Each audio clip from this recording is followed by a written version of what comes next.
नमस्कार दोस्तों, मैं हृदय मिश्रा आप सभी का स्वागत करता हूं। कैसे हैं आप सभी लोग? आई होप आप सभी लोग अच्छे होंगे और अपनी पढ़ाई को बहुत ही बेहतर ढंग से कर रहे होंगे।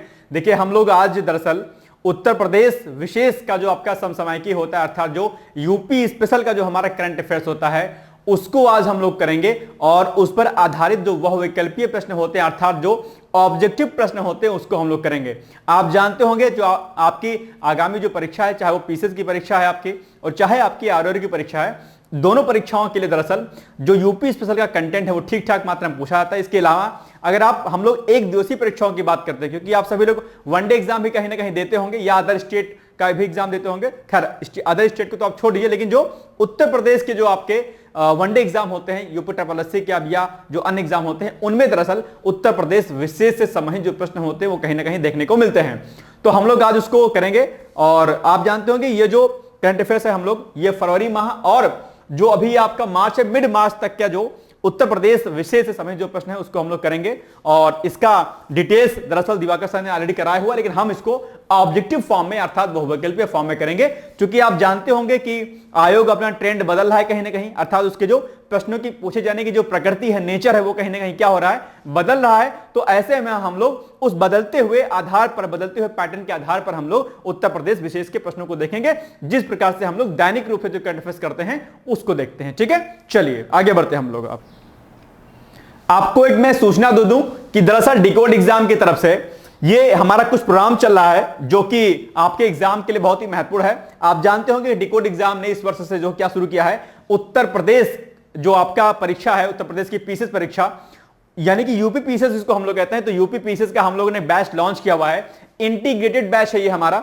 यहां पर दरअसल क्या है, यहां पर हम लोग उत्तर प्रदेश पीसीएस का प्रॉपर जो बैच स्टार्ट किया है, ये फाउंडेशन कोर्स है और इस फाउंडेशन कोर्स में हम लोग आपको बहुत कुछ देते हैं। अर्थात यहां पर इस कोर्स के माध्यम से आपको प्रॉपर तरीके से आपकी प्री की तैयारी, आपकी मुख्य परीक्षा की तैयारी, इंटरव्यू की गाइडेंस आपका प्रॉपर, ठीक है, इनके सभी के लेक्चर्स आपको, इनके सभी के आपको नोट्स पीडीएफ फॉर्म में, बायलिंगुअल फॉर्म में मिलेंगे आपको। ठीक है, इसके अलावा यहां पर आपको प्री की टेस्ट सीरीज दे दी जाएगी, मुख्य परीक्षा की टेस्ट सीरीज दी जाएगी।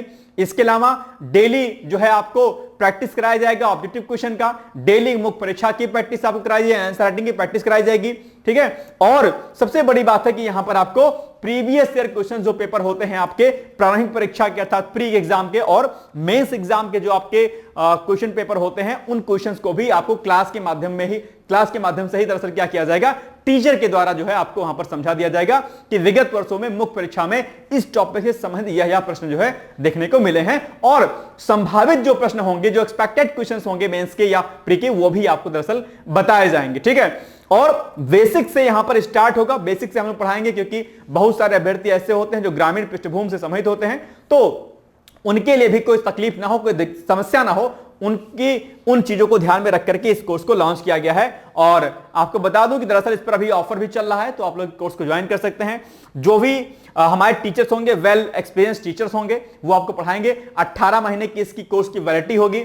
आप इसको 18 महीने तक कितना ही बार एक्सेस कर सकते हैं, देख सकते हैं, कोई दिक्कत नहीं है। अगर आप इस कोर्स को लेते हैं और इंटरव्यू अर्थात साक्षात्कार तक अगर आप पहुंचते हैं, तो वहां पर आपका परिणाम सकारात्मक नकारात्मक कुछ भी हो, आपकी फीस दरअसल आपको एज ए रिवार्ड आपको रिफंड कर दी जाएगी, ताकि आप जो है एक खुशी का आनंद महसूस हो। और अगर इनकेस नहीं होता इंटरव्यू, तो आप दोबारा से पुनः से हमारे साथ जुड़ करके अपनी तैयारी को कंटिन्यू रूप में कर पाए। ठीक है, इस पूरे कोर्स में हम लोग न सिर्फ आपको जीएस का कंटेंट देंगे, ठीक है, बल्कि जीएस के साथ में सीसेट की क्लासेस भी आपके अलग से चलेंगी।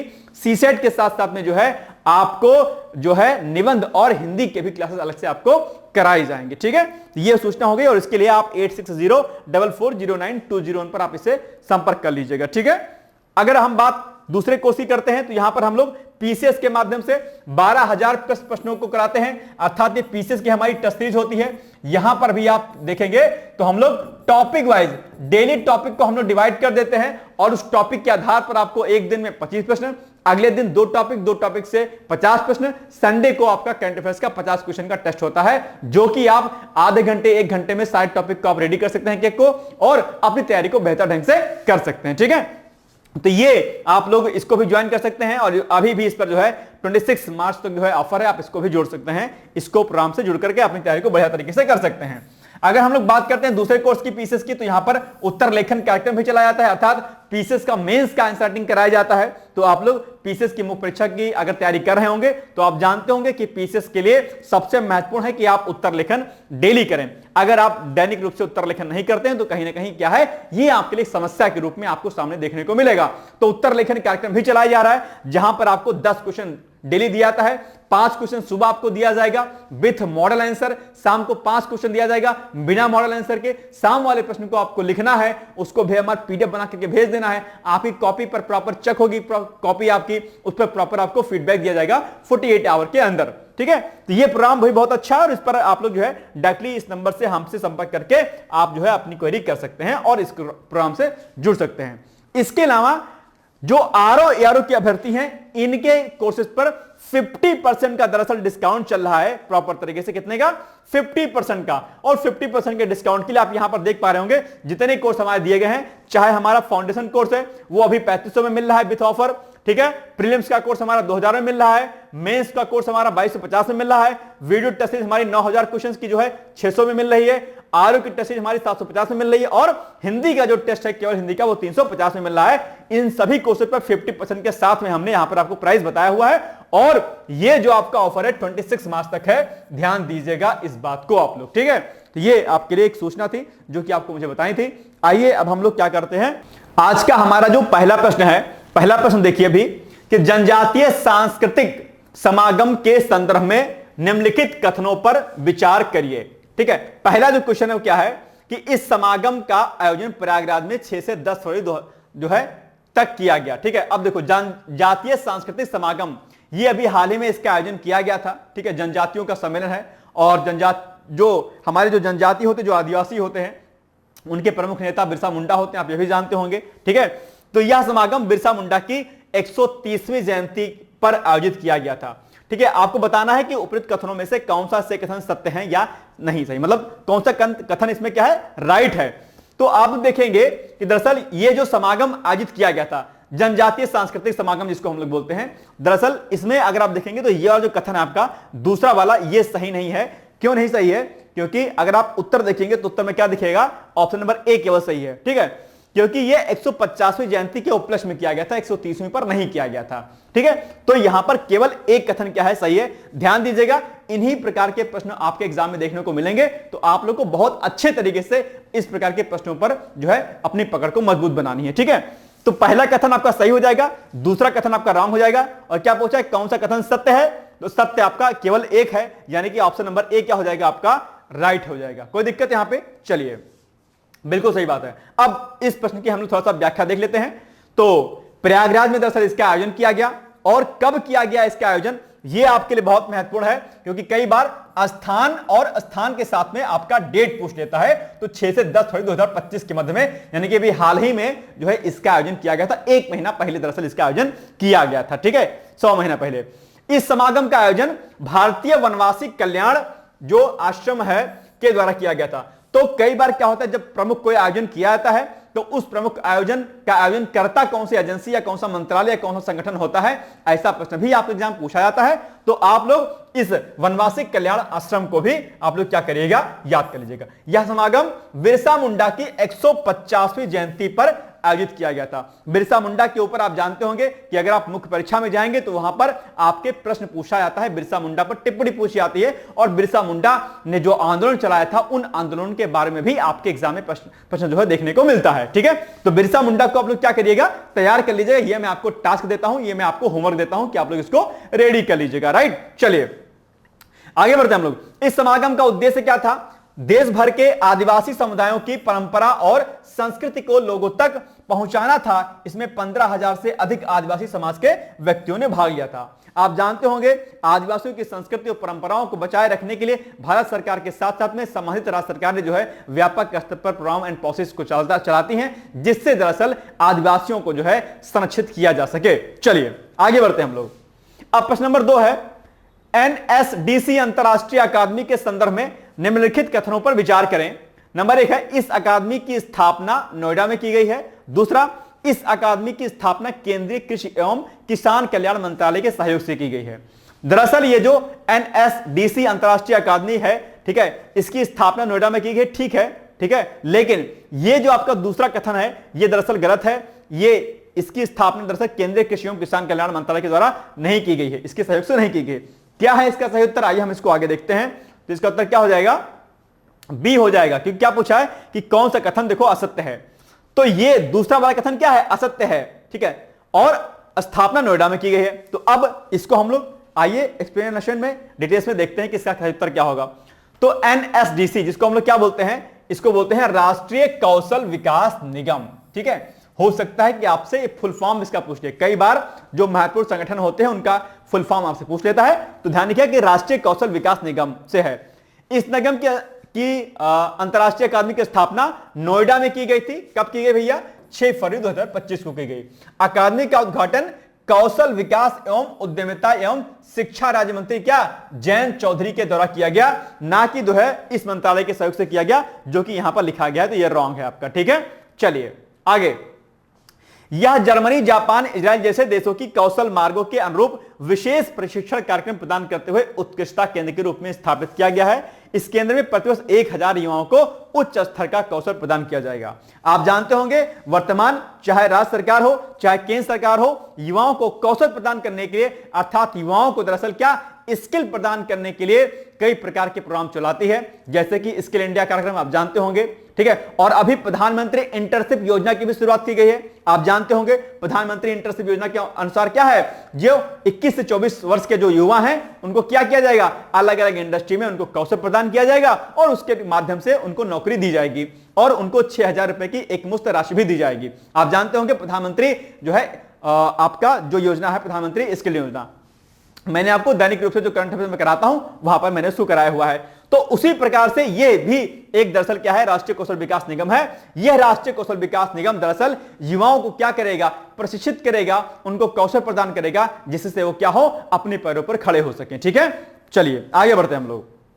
और आगे क्या है कि इस अकादमी की जो स्थापना है वो कौशल विकास और उद्यमिता मंत्रालय के सहयोग से की गई। क्या, कौशल विकास एवं उद्यमिता मंत्रालय। तो यह भी फैक्ट आपके लिए क्या है, महत्वपूर्ण है। इस वाले फैक्ट को भी क्या करिएगा, रेडी कर लीजिएगा, ठीक है। चलिए भाई साहब एक बात ध्यान रखिएगा, उत्तर प्रदेश विशेष के प्रश्न जो है खूब आते हैं आपके एग्जाम में, इसलिए पूरे शिद्दत के साथ पढ़िएगा। दैनिक रूप से करंट अफेयर जो मैं कराता हूं सुबह सुबह 8 बजे, उसको तो आपको करना ही करना है, लेकिन इसको भी आपको अच्छे तरीके से करना है। चलिए आगे, उत्तर प्रदेश नई आबकारी नीति 2025-26 से आबकारी से चालू वित्तीय वर्ष में कितने करोड़ रुपए के राजस्व का लक्ष्य रखा गया है।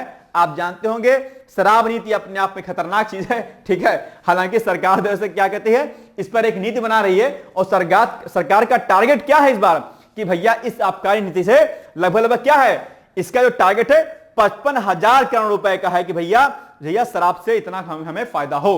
लेकिन ध्यान रखिएगा, शराब, ठीक है, ड्रिंक करना अपने आप में क्या है, बहुत ही हानिकारक चीज है। ये आपके घर आंगन और समाज को बर्बाद कर देती है। इसलिए अगर आपके भीतर ड्रिंकिंग की हैबिट हो उसको छोड़ दीजिएगा, बहुत बुरी चीज है। मजेदार बात यह है कि जो है व्यसन जो है, ये नशा जो है अपने आप में, इस पर इसका रेट बढ़ता है, ठीक है। इस पर नए नए कानून जो है आते हैं, लेकिन उसके बाद भी कहीं ना कहीं ना तो इसका रेट प्राइस कम होता है, ना ही इनके पीने वालों की संख्या कम होती है। वृद्धि इसके रेट की होती रहती है, बावजूद इसके जो है पीने वालों की संख्या में कोई कमी नजर नहीं आती है। यह व्यसन है अपने आप में। अगर आपके घर आंगन में कोई पीता है तो उसको मना कीजिएगा, इससे बहुत ज्यादा नुकसान होता है, ठीक है। हालांकि सरकार को इससे एक बड़े राजस्व की प्राप्ति होती है, तो कहीं ना कहीं सरकार की मजबूरी कह लीजिए या सरकार को फायदा कह लीजिए, जो भी कह लीजिए, अपने आप में ये घातक भी एक दृष्टिकोण से देखा जाए, लेकिन अगर आर्थिक दृष्टिकोण से देखा जाए तो सरकार के लिए फायदेमंद भी अपने आप में, ठीक है। दोनों इसके दृष्टिकोण है, लेकिन नैतिक दृष्टिकोण से अगर देखा जाए, एथिकल वैल्यूज के पॉइंट ऑफ से देखा जाए तो ये गलत है अपने आप में, ठीक है। चलिए, तो 6 फरवरी 2025 को उत्तर प्रदेश सरकार द्वारा नई आबकारी नीति 2025-26 पेश की गई है, जिसमें कई सारे प्रावधान किए गए हैं। जिसमें जो ठेका दिया जाता है शराब के लिए, ठेकों का, उसमें भी उनकी राशि बढ़ाई गई है। इसके अलावा एक जगह पर, जैसे आपने देखा होगा कि जो मॉल नहीं होते हैं, तो मॉल में क्या होता है कि एक जगह पर सारी चीजें मिल जाती हैं, ठीक है। वहीं पर कपड़े, वहीं पर बर्तन, वहीं पर, तो इसी प्रकार से एक नए सेंटर बनाए जाएंगे भाई साहब। वहां पर क्या होगा, वहां पर बियर, वाइन, विस्की, जितने प्रकार के ब्रांड होते हैं वो सब मिलेंगे। आपको भटकने की आवश्यकता नहीं भाई साहब। पीने के शौकीन हैं तो जाइएगा वहां पे, टुन्न होके चले आइएगा। लेकिन भाई साहब अगर पीने के बहुत शौकीन होइएगा, हल्का ड्रिंक लीजिएगा, ध्यान दीजिएगा। जो अच्छी ब्रांड की जो बियर्स वगैरह आती हैं वो अगर देखा जाए तो एज ए मेडिसिनल फॉर्म में उपयोगी भी होती हैं। क्योंकि एक प्रोफेसर हमारे थे मैक्रोलॉजी में, हम लोग थे बीएससी में, इंडस्ट्रियल मैक्रो में, बहुत बड़े प्रोफेसर, मैं उनका नाम नहीं लूंगा, तो कहते थे कि एज ए मेडिसिन फॉर्म में यू कैन टेक, कोई दिक्कत नहीं, ले सकते हैं। लेकिन अब आप उसको पी के टुन्न हो जाओ, अपने आप को प्रधानमंत्री समझने लगो, ये बात क्या है, गलत है। आपको उतना नहीं लेना चाहिए। पहली बात तो पीना ही नहीं चाहिए मेरे अकॉर्डिंग, ठीक है। लेकिन अगर इन केस अगर हैबिट है तो उतनी मात्रा में लीजिए जितना आपके लिए फायदेमंद हो सके, उतना ही, ठीक है। नशा के दृष्टिकोण से कोई भी सेवन करना हानिकारक है, ध्यान दीजिएगा, ठीक। चलिए, ये मत कहना हृदय सर कहते पीना चाहिए, भाई साहब मैं नहीं कह रहा हूं, ठीक है। मैं तो एज ए मेडिसिन फॉर्म में भी पीने के लिए मना कर रहा हूं, बिल्कुल मत पीना, क्योंकि लत लग जाती है, ठीक है। एक प्रोफेसर ने कहा तो मैं उनकी बात को मैं आपको कह दे रहा हूं। अगर आप लोग कभी माइक्रोबायोलॉजी अगर पढ़ेंगे, इंडस्ट्रियल माइक्रोबायोलॉजी, तो वहां पर आप इसके बारे में बीएन वाइन विस्की के बारे में, इनकी प्रोसेस पढ़ेंगे, पढ़ने के बारे में हम लोगों ने बेसिक पढ़ा था इसके बारे में डिटेल्स में। चलिए, तो अभी क्या होगा कि एक ऐसी शॉप बनाई जाएगी, एक ऐसा सेंटर बनाया जाएगा जहां पर इकट्ठे भैया क्या होगा, आपको सभी प्रकार के वाइन, अरे ये सब क्या हो रहा है भाई, ये क्या हो रहा है, वहीं पर क्या होगा, आपको वाइन विस्की जितने प्रकार के ब्रांड होंगे सब इकट्ठे मिल जाएंगे। तो आइए देखते हैं कि इसमें क्या कुछ लिखा गया है। तो इस नीति में आबकारी नीति से चालू वित्तीय वर्ष में 55,000 करोड़ रुपए का क्या किया गया है, राजस्व का लक्ष्य रखा गया कि भैया हमको इतना पैसा आना चाहिए, ये लक्ष्य है सरकार का, ठीक है। इस नीति के तहत एक व्यक्ति पूरे राज्य में अधिकतम केवल 2 दुकानें प्राप्त कर सकता है। पहले इस पर कोई रोक टोक नहीं था, लेकिन अब पूरे स्टेट में एक व्यक्ति को जो ठेका मिलेगा वो केवल 2 दुकानें प्राप्त कर सकेगा, 2 से ज्यादा वो दुकानें नहीं प्राप्त कर पाएगा। यानी किसी की महारत इसमें नहीं, और हमारे अचानक ठेके हैं शराब के, ठीक है। दूसरा, इस नीति में देसी विदेशी शराब, बियर, भांग की फुटकर दुकानों का लाइसेंस ई लॉटरी के जरिए होगा, यह भी ध्यान रखिएगा। दुकान के आवंटन के लिए लाइसेंसिंग फीस में 10% की क्या की गई है, वृद्धि कर दी गई है। लेकिन फिर भी उसके बाद भी लोग लाइसेंस लेंगे इसका। इसके अलावा प्रदेश में पहली बार अंग्रेजी शराब, बियर की वाइन बिक्री के लिए कंपोजिट दुकानें खोलने का निर्णय। कोई कंपोजिट मतलब इकट्ठे सब कुछ मिलेगा आपको, ठीक है। इन दुकानों के लिए लाइसेंस जो है 40,000 से 65,000 रुपए के बीच रखी गई है, और कंपोजिट दुकानों के आवेदन के लिए लाइसेंस फीस 55,000 रुपए से 90,000 रुपए निर्धारित की गई है। मॉडल शॉप के लिए यह राशि 60,000 रुपए से 1 लाख रुपए तक निर्धारित की गई। जो मॉडल शॉप लोग देखते होंगे गली गली में जो खुले रहते हैं, ठीक है। इसके अलावा एक पॉइंट यहां पर देखिए कि जो आपका नोएडा है, नोएडा, गाजियाबाद, आगरा, लखनऊ में लो एल्कोहलिक बार, ठीक है, खोले जाएंगे। क्या, लो एल्कोहलिक बार, यानी कि जहां पर जिन ब्रांड में हल्के अल्कोहल होते हैं, कम अल्कोहल की मात्रा होती है, ऐसे बार खोले जाएंगे। सरकार भाई साहब गजब है, ठीक है, क्या किया जाए इसके लिए। खैर चलिए आगे बढ़ते हैं हम। अब अगला हमारा प्रश्न है चौथा, कि उत्तर प्रदेश अंतर्देशीय जल मार्ग प्राधिकरण के संदर्भ में निम्नलिखित कथनों पर विचार कीजिए। आप जानते हो कि सरकार अंतर्देशीय जलमार्गों को बढ़ाने के लिए जो है एक लंबा जो है कदम उठा रही है, और अंतर्देशीय जो जलमार्ग होते हैं उससे कहीं ना कहीं व्यापार में क्या होती है, वृद्धि होती है। और ऐसे में सरकार अंतर्देशीय जलमार्गों की वृद्धि के लिए क्या करती है, काम करती है। आजकल इस पर सरकार जो है बहुत बढ़िया काम कर रही है। आप लोग जरा कमेंट करके मुझे बताओ कि जो सबसे लंबा जो जलीय मार्ग है वो कौन सा है। कई बार आपके एग्जाम में प्रश्न पूछा गया है, तो मैं आपसे उम्मीद करता हूं कि आप इसका उत्तर मुझे जरूर देंगे कि जो सबसे लंबा राष्ट्रीय जलमार्ग है वो कौन सा है, ठीक है। बहुत बार आपके एग्जाम में पूछा गया है, मैं उम्मीद करता हूं कि आप कमेंट जरूर करेंगे, ठीक है। करिएगा फटाफट, जल्दी से पहले कर दीजिए, उसके बाद हम आगे बढ़ते हैं, ठीक है। आपके पास 30 सेकंड का समय है। सबसे लंबा नदी जलमार्ग जो है वो कौन सा है, ठीक है, भारत के परिप्रेक्ष्य में। फटाफट से जल्दी से मुझे इसका उत्तर बताइए, फिर हम आगे बढ़ते हैं, ठीक है। क्योंकि ऐसे प्रश्न क्या होते हैं, बार बार पूछे जाते हैं और आप लोग रिपीटेड प्रश्न को क्या कर देते हैं, गलत कर देते हैं, ठीक है। लेकिन गलत आपको नहीं करना है। चलिए ठीक है, कमेंट आ गया आपके, चलिए आगे बढ़ते हैं। अब पहला पॉइंट क्या है कि फरवरी 2025 में उत्तर प्रदेश कैबिनेट द्वारा उत्तर प्रदेश अंतर्देशीय जलमार्ग प्राधिकरण के गठन को मंजूरी प्रदान की गई है, ठीक बात है। और प्राधिकरण के अध्यक्ष कौन होंगे, मुख्यमंत्री होंगे। यह कथन दरअसल क्या है, गलत है, ठीक है, यह नहीं होगा। प्राधिकरण के अध्यक्ष जो है दरअसल मुख्यमंत्री की अध्यक्षता में जो कमेटी बनेगी वो अध्यक्षता करेंगे इसकी, ठीक है, ध्यान दीजिएगा। अध्यक्ष का कार्यकाल 5 वर्ष का होगा। तो मेरे अकॉर्डिंग इसमें 1 वाला और 3 वाला सही होना चाहिए, यानी कि सी वाला मेरे अकॉर्डिंग तो उत्तर इसमें सही होना चाहिए। ये वाला कथन मेरे अकॉर्डिंग क्या है, गलत है। देखते हैं, बिल्कुल सही बात है, ठीक है, सी इज द राइट आंसर। 1 और 3 सही है, ठीक है। ये वाला जो क्या है ये गलत है, क्योंकि प्राधिकरण का जो अध्यक्ष होगा वो मुख्यमंत्री की अध्यक्षता में जो कमेटी बनेगी वो तय करेंगे। ठीक है, ध्यान दीजिएगा। तो आइए इसको हम लोग थोड़ा सा पढ़ लेते हैं। तो फरवरी 2025 में उत्तर प्रदेश कैबिनेट के द्वारा उत्तर प्रदेश में अंतर्देशीय जलमार्ग प्राधिकरण के गठन को मंजूरी प्रदान की गई है। अब यहीं पर आपके प्रश्न उलट सकता था, यहां पर फरवरी की जगह पर कोई और महीना दे देता या फिर फरवरी 2024 या 23 कर देता तो भी आपको कंफ्यूजन हो जाता। तो जब भी आप कोई फैक्ट पढ़ा करें तो बहुत ध्यानपूर्वक और अपने पूरे मन को अच्छे तरीके से लगाते हुए तब पढ़ा करिए। ठीक है, आगे यह प्राधिकरण जल परिवहन यानी कि जो वाटर ट्रांसपोर्टेशन आपका होता है, जल परिवहन एवं जल पर्यटन यानी कि जो आपका नदियों पर जो पर्यटन होता है यानी कि जो वाटर टूरिज्म होता है, ठीक है, को बढ़ावा मिलेगा इससे। और प्राधिकरण के अध्यक्ष की नियुक्ति, अब देखो यहां पर पॉइंट कि प्राधिकरण के अध्यक्ष की नियुक्ति मुख्यमंत्री की द्वारा की जाएगी, जो कि परिवहन मंत्री या नौवहन, बंदरगाह और समुद्री मामलों का विशेषज्ञ होगा। ठीक, तो ये कंफ्यूजन जो यहां पर था आपको यहां आपने देखा, ये आपका दूर हो गया होगा। ठीक है, आगे भारतीय अंतर्देशीय जलमार्ग प्राधिकरण के अध्यक्ष द्वारा नामित एक प्रतिनिधि भी इस निकाय का सदस्य होगा। और इसके अलावा कुछ एक पॉइंट यहां पर और लिखे गए हैं, ज्यादा वो इंपॉर्टेंट नहीं है। एक फैक्ट यहां पर इंपॉर्टेंट है, वो ये है कि अध्यक्ष का जो कार्यकाल है वो 5 वर्ष का होगा। ठीक है, ये फैक्ट इंपॉर्टेंट है, इसको आप लोग याद रखिएगा। उपाध्यक्ष की भी नियुक्ति मुख्यमंत्री द्वारा की जाएगी। ठीक है, तो अध्यक्ष का देख लिया और उपाध्यक्ष की नियुक्ति भी मुख्यमंत्री के द्वारा की जाएगी। अध्यक्ष और उपाध्यक्ष राज्यपाल को अपना इस्तीफा देकर पदमुक्त हो सकते हैं। ये वाला फैक्ट आपके लिए क्या है, इंपॉर्टेंट है कि भैया इस्तीफा किसको देंगे। ठीक है, पॉलिटी के पॉइंट ऑफ व्यू से ये प्रश्न आपके लिए इंपॉर्टेंट हो जाएगा। चलिए आगे, अब बताइए भारतीय कला इतिहास कांग्रेस का 32वां सत्र निम्नलिखित में से कहां आयोजित किया गया। ये अभी हाल ही में भारतीय कला इतिहास कांग्रेस का 32वां सत्र आयोजित किया गया था। आपसे पूछा कहां पर आयोजित किया गया है, नोएडा, वाराणसी, लखनऊ या फिर गोरखपुर। मेरे अकॉर्डिंग जहां तक संभवतः वाराणसी या लखनऊ शायद लग रहा है। जहां तक आप लोगों को क्या लग रहा है इसका उत्तर क्या होगा, देखते हैं कि क्या होगा इसका उत्तर। संभवतः बी या सी होगा, देखते हैं कि मैं गलत हूं क्या। ए होगा भाई साहब, मैं तो हो गया गलत, कोई बात नहीं। ठीक है, नोएडा में इसका भारतीय कला इतिहास कांग्रेस का 32वां संस्करण, ये पॉइंट याद रखिए। कई बार क्या होता है आपके एग्जाम में संस्करण पूछ लेता है, तो 32वां संस्करण होना चाहिए। तो भैया अब 32वां संस्करण लगा दीजिएगा। कहां पर हुआ इसका आयोजन, नोएडा में हुआ। नोएडा कहां पर है आप जानते होंगे संभवतः। ठीक है, चलिए भारतीय कला इतिहास कांग्रेस का 32वां सत्र नोएडा में कब से कब तक, ये इंपॉर्टेंट है आपके लिए। तो 8 से लेकर के 10 फरवरी 2025 के मध्य में दरअसल इसका आयोजन किया गया।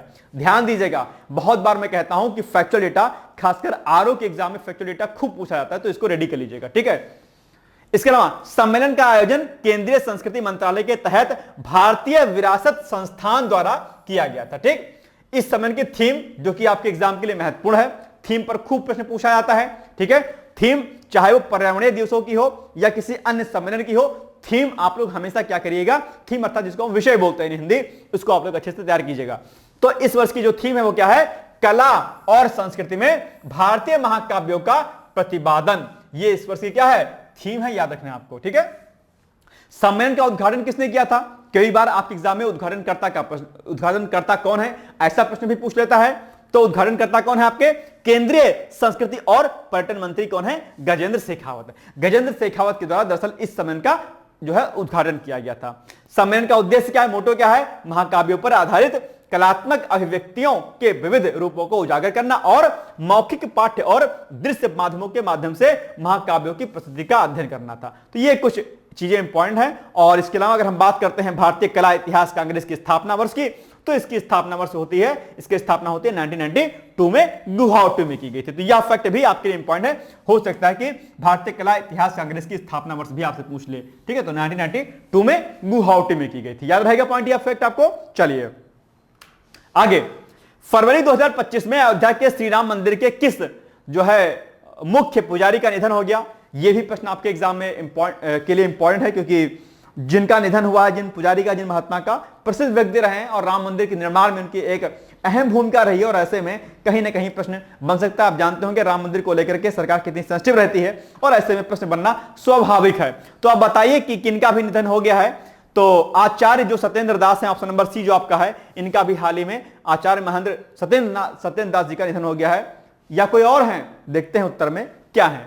बिल्कुल सही बात है, सी ही इसका सही उत्तर है, यानी कि आचार्य महंत सत्येंद्र दास का 12 फरवरी को 2025 को निधन हो गया। अब देखो ये डेट भी आपको याद रखनी है, 12 फरवरी वाली। ठीक है, ये भी फैक्ट आपके लिए क्या है, इंपॉर्टेंट है, और इनका नाम भी आपके लिए क्या है, इंपॉर्टेंट है। इन दोनों फैक्ट को आपको क्या करना है, रेडी कर लेना, ठीक है। और आप जानते होंगे लंबे समय से दरअसल इनकी तबीयत खराब हो रही थी और हाल ही में जो है इनका निधन हो गया है, ठीक है।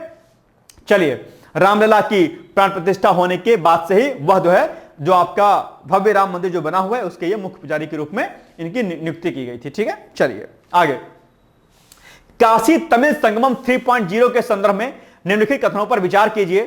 काशी तमिल संगमम के बारे में आप संभवतः जानते होंगे। दरअसल काशी तमिल जो संगमम है, इसका आयोजन क्यों किया जाता है? जो आपका दरअसल क्या है, जो आपका दक्षिण भारत है, दक्षिण भारत को उत्तर भारत के साथ जोड़ना, यानी कि जो दक्षिण भारत की कला संस्कृति परंपराएं हैं, उन परंपराओं के साथ में उत्तर भारत के राज्यों को जोड़ना, ठीक है, ये उत्तर प्रदेश को जोड़ना, ये खास मकसद है काशी तमिल संगमम का, जिसका आयोजन दरअसल काशी में किया गया, ठीक है। तो इस पर प्रश्न बनना स्वाभाविक है, आप लोग इसको रेडी कर लीजिएगा। तो अब आपसे पूछा है कि इसका आयोजन दरअसल प्रयागराज में किया गया, ठीक है। इस संगमम के लिए आईआईएससी बेंगलोर और बीएचयू आयोजित संस्थान थे। नहीं, आईआईएससी जिसको इंडियन इंस्टीट्यूट ऑफ जो है साइंस कहते हैं, ये नहीं था। बीएचयू के साथ में कोई और संस्थान था, कौन था, आइए हम इसको देखते हैं, ठीक है। तो मेरे अकॉर्डिंग क्या होगा, इसमें पूछा कि उपरोक्त कथनों में, यानी कि इन दोनों कथनों में से कौन सा या से कथन सत्य है। तो मेरे अकॉर्डिंग तो इसमें ना तो ये वाला सत्य है और ना ही ये सत्य है, यानी कि ना तो एक ना ही दो। मेरे अकॉर्डिंग ये होना चाहिए। देखते हैं कि मैं सही हूं कि नहीं सही हूं, ठीक है। अच्छा, काशी तमिल संगमम पर ऑलरेडी हमने प्रश्न आपको दैनिक रूप से करा रखा है, अगर आपको याद होगा तो, है ना। चलिए आगे बढ़ते हैं। तो बिल्कुल सही बात है, दोनों कथन के यहां पे रॉन्ग है। और काशी तमिल संगमम का आयोजन दरअसल 15 से लेकर के 24 फरवरी 2025 के मध्य में वाराणसी में किया गया था। और इस संगमम के लिए आईआईटी मद्रास, ध्यान दीजिए आप, जो कि यहां पर गलत था स्टेटमेंट उत्तर में आपके, तो आईआईटी मद्रास ठीक हो गया, और बीएचयू बनारस हिंदू विश्वविद्यालय आयोजक जो है इसके थे, आयोजन करता थे अपने आप में, ठीक है।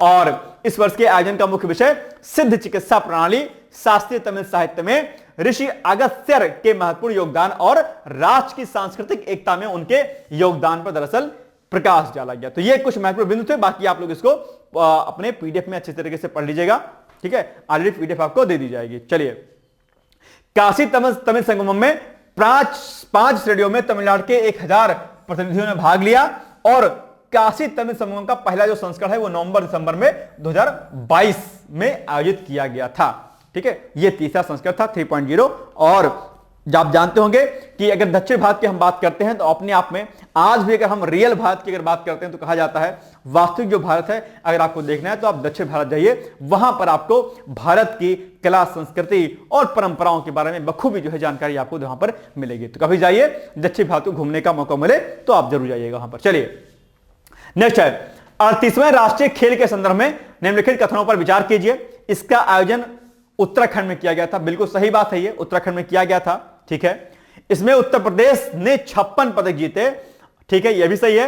और पदक तालिका में उत्तर प्रदेश 12वें स्थान पर रहा है। नहीं, मेरे अकॉर्डिंग ये दरअसल उत्तर प्रदेश 13वें स्थान पर रहा है। मेरे अकॉर्डिंग ये स्टेटमेंट आपका रॉन्ग है, ये 13वां होना चाहिए। तो क्या पूछ रहा है आपसे कि उपरोक्त कथनों में से कौन कौन से कथन सत्य हैं? तो ये वाला कथन मेरे अकॉर्डिंग तो हो जाएगा रॉन्ग, और ये दोनों जो है मेरे अकॉर्डिंग सही लग रहे हैं। तो संभवतः जो है मेरे अकॉर्डिंग जो है नहीं, इसमें यह भी नहीं होना चाहिए। इसमें उत्तर प्रदेश ने 56 पदक जीते, शायद 56 नहीं जीता है। आइए देख लेते हैं इसका सही उत्तर क्या होगा, ठीक है। आइए हाँ सही है, बिल्कुल सही है, 56 पदक जीते। 1 और 2 दोनों कथन सही हैं, यानी कि मेरे अकॉर्डिंग बी होगा आपका सही उत्तर। 1 और 2 दोनों कथन क्या है, सही हैं।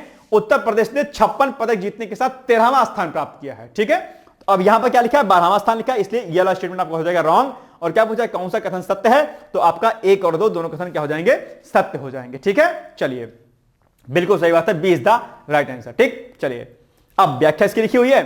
तो 38वें राष्ट्रीय खेल का आयोजन दरअसल उत्तराखंड में किया गया, ठीक बात है, जिसका समापन 14 फरवरी 2025 को किया गया, ओके। इसमें सर्विसेज स्पोर्ट्स कंट्रोल बोर्ड 121 पदकों के साथ पहले स्थान पर रहा है, और महाराष्ट्र 221 पदकों के साथ दूसरे स्थान पर रहा, और उत्तर प्रदेश 56 पदकों के साथ जो है पदक तालिका में 13वें स्थान पर रहा है। तो बस इतना आपको याद रखना है, ठीक है। इसके अलावा इन 56 पदकों में, यानी कि जो 56 पदक आए हैं, इनमें से आपका 13 स्वर्ण पदक है। याद देखिए, ये फैक्ट आपके लिए इंपॉर्टेंट है। तो 13 स्वर्ण है, इसमें 20 रजत है आपका, और 23 क्या है, कांस्य पदक है, ध्यान दीजिएगा। ठीक है, ये फैक्ट आपके लिए इंपॉर्टेंट है। बाकी एक फैक्ट आपके लिए और इंपॉर्टेंट है, इसको भी टिक लगा लीजिएगा। इसमें उत्तर प्रदेश के जो सचिन हैं, इन्होंने जैवलिन थ्रो में नया राष्ट्रीय रिकॉर्ड बनाकर जीता, स्वर्ण पदक जीत लिया है। ठीक है, रिकॉर्ड बनाकर स्वर्ण पदक जीता, तो ये सही कर लीजिएगा, नया रिकॉर्ड बनाकर स्वर्ण पदक जीता। ठीक है, ऐसा कर लो, ये जीता हटा दीजिएगा एक पॉइंट। आगे, फरवरी 2025 में किस राज्य की विधानसभा देश की ऐसी पहली विधानसभा बन गई जो कि अनुवादक की सुविधा से युक्त है? अर्थात एक ऐसी विधानसभा बन गई है जहां पर आप जानते होंगे ना, बड़ा सा हेडफोन नहीं लगाते, आपने देखा होगा, तो उसमें क्या रहता है, जो लोग जो बोलते हैं विधायक लोग, ठीक है, वो अनुवाद करता, ट्रांसलेट करता रहता है। फॉर एग्जांपल कि कोई विधायक वो इंग्लिश में बोल रहा है और मुझे समझ नहीं आ रहा है, तो मैं हिंदी पर टिक करूंगा तो हिंदी में सुनाई देगा मुझे, है ना। तो वो जो अनुवाद करने में जो सिस्टम है, वो पहला ऐसी विधानसभा जो आपका उत्तर प्रदेश में है। वहां पर कई भाषाओं में अभी जो है क्या की गई, सुविधा प्रदान कर दी गई अलग अलग भाषाओं में, कि आप सुन सकते हैं, कोई दिक्कत नहीं होगी। ठीक है, नहीं तो खाली हिंदी और इंग्लिश का ऑप्शन आता था अब। ठीक है, चलिए, तो वो कौन सा विधानसभा है? तो वो उत्तर प्रदेश की विधानसभा है।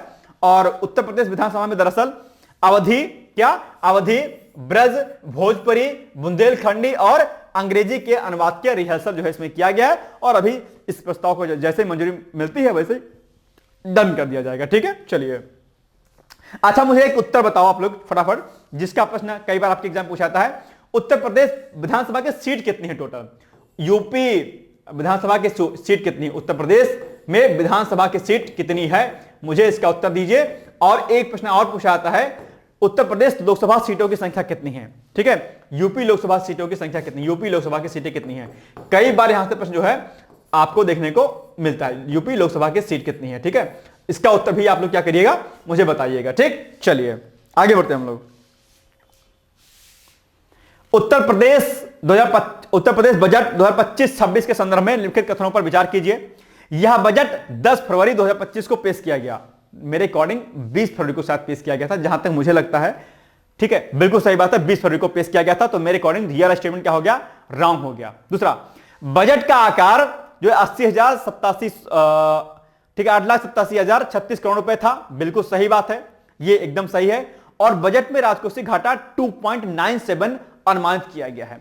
ध्यान दीजिएगा कि राजकोषीय घाटा, ठीक है, कई बार आपके एग्जाम में पूछा जाता है, चाहे वो बात केंद्रीय बजट की होती हो और चाहे बात वो उत्तर प्रदेश बजट की होती हो, दोनों पॉइंट आपके लिए एग्जाम के लिए जरूरी हो जाते हैं। तो मेरे अकॉर्डिंग ये वाला कथन गलत है और ये वाला कथन सही है, और यह वाला कथन भी क्या है, सही है, क्योंकि उत्तर प्रदेश का जो राजकोषीय घाटा है वो 2.97% ही क्या किया गया है, अनुमानित किया गया है।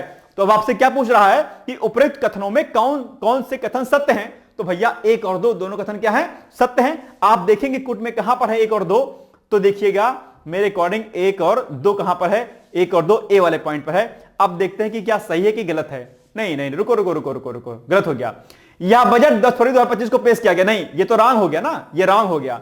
सही क्या है, बजट का आकार इतना है, ये तो 2 और 3 सही है ना, 2 और 3। अब 2 3 कहां पर है, सी वाला है। ठीक है, ये तो रॉन्ग है ना भाई, क्योंकि ये 20 फरवरी को किया गया था, तो ये रॉन्ग है। तो ये हो गया आपका 2 और 3 कहां पर है, ये आपका सी वाला पॉइंट पर है। अब देखते हैं कि सी उत्तर है सही कि नहीं सही है। बिल्कुल सही बात है, सी इज द राइट आंसर। ठीक, तो अब जो है कुछ पॉइंट यहां पर देख लीजिए जो बजट से संबंधित है आपके और आपके एग्जाम के लिए जरूरी भी है। नंबर 1 पॉइंट क्या है आपका, कि 20 फरवरी 2025 को उत्तर प्रदेश बजट जो है वो वित्त मंत्री सुरेश खन्ना के द्वारा पेश किया गया। ठीक है, बजट का आकार आप यहां पर देख पा रहे होंगे, आंकड़ा आपके सामने दिया गया है, इसको रट लीजिएगा। बहुत इंपॉर्टेंट फैक्ट है आपके सामने, ये ध्यान दीजिएगा। ठीक है, ऐसा प्रश्न आप एग्जाम में खूब पूछा जाता है। आप देखेंगे कि यह जो बजट है ये पिछले वर्ष की तुलना में 9.8% क्या है, अधिक है। यानी कि इस बार उत्तर प्रदेश बजट के लिए पैसे का आवंटन ज्यादा किया गया है। कितना ज्यादा किया गया है, 9.8% किया गया है, पिछले वर्ष की तुलना में ज्यादा है इतना आंकड़ा। ठीक है, बजट में प्रदेश में प्रति व्यक्ति आय जो है इतना रुपए है, 9,300 जो है 93,514 रुपए बताई गई है। राज्य का सकल घरेलू उत्पाद जो है वित्त वर्ष 2024-25 में बढ़कर 27.51 लाख करोड़ रुपए होने का अनुमान व्यक्त किया गया है। और बजट के अनुसार उत्तर प्रदेश का राजकोषीय घाटा राज्य के सकल घरेलू उत्पाद का 2.97 है, जो कि मैंने आपको बताया। इसके अलावा एक पॉइंट यहां पर और इंपॉर्टेंट है कि बलिया और बलरामपुर में राजकीय मेडिकल कॉलेज बनाने की घोषणा भी की गई है। ठीक है, बलिया और बलरामपुर में। ठीक है, ये फैक्ट जरा यहां पर चेक करिएगा, ये मुझे कुछ गलत लग रहा है, इसको सही करिएगा आप लोग। ठीक है, बलिया और बलरामपुर में राजकीय मेडिकल कॉलेज, ये फैक्ट आपके लिए क्या है, आप जानते होंगे दोनों जो आपके डिस्ट्रिक्ट यहां पर दिखाई दे रहे होंगे ये थोड़े से बैकवर्ड में आते हैं, इनके लिए सरकार काम कर रही है। जैसे श्रावस्ती हो गया, बहराइच हो गया, बलरामपुर हो गया, ठीक है, बलिया हो गया, कुछ कुछ और अन्य जो जिले हैं वो यूपी के बैकवर्ड एरिया में आते हैं। हालांकि सरकार इसके लिए जो है काम अच्छे करे, आकांक्षी जिलों में खासकर ये लोग आते हैं, है ना। आकांक्षी जिले के बारे में आप जानते भी होंगे। चलिए आगे बढ़ते हैं।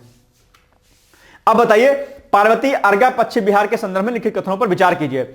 इस पश्चिम बिहार में विश्व आर्द्र भूमि दिवस 2025 समारोह का आयोजन किया गया। बिल्कुल सही बात है।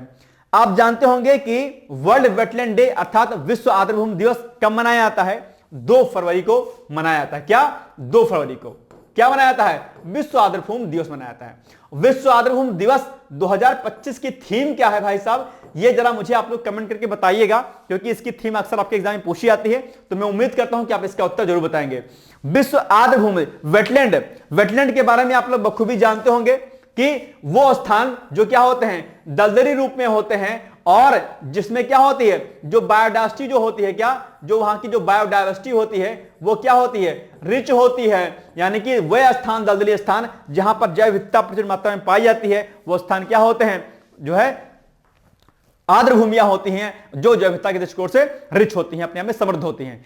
आर्द्र भूमियों से आप जानते होंगे जल संरक्षण भी होता है कहीं ना कहीं, ठीक है, और कई प्रकार के अन्य फायदे दरअसल आप जानते हो आर्द्र भूमि को लेकर देखे जाते हैं। और आर्द्र भूमियों को मॉनिटर्स रिकॉर्ड एक होता है, वहां पर इसको प्रदर्शित किया जाता है। ठीक है, मॉनिटर्स रिकॉर्ड पर भी खूब प्रश्न आपके एग्जाम में देखने को मिलते हैं। चलिए आगे, दूसरा क्या है, यह पश्चिम जो बिहार है, जो यानी कि जो पार्वती अर्गा पश्चिम बिहार है, यह क्या लिखा है यहां बलरामपुर में स्थित है। नहीं, यह पार्वती अर्गा पश्चिम बिहार बलरामपुर में ना होकर कहां पर है, यह भैया आपका गोंडा में है। कहां पर है? गोंडा में है। और यह पार्वती अर्गा पश्चिम बिहार के बारे में आपसे प्रश्न खूब पूछा गया है, कई बार पूछा गया है, तो याद ध्यान रखिएगा कि ये पार्वती अर्गा पश्चिम बिहार जो है आपका बलरामपुर में है, सॉरी बलरामपुर में नहीं बल्कि ये गोंडा में है। तो ये कथन क्या हो जाएगा, आपका रॉन्ग हो जाएगा। तो आपसे क्या पूछ रहा है कि बताओ उपयुक्त कथनों में कौन सा से कथन सत्य है?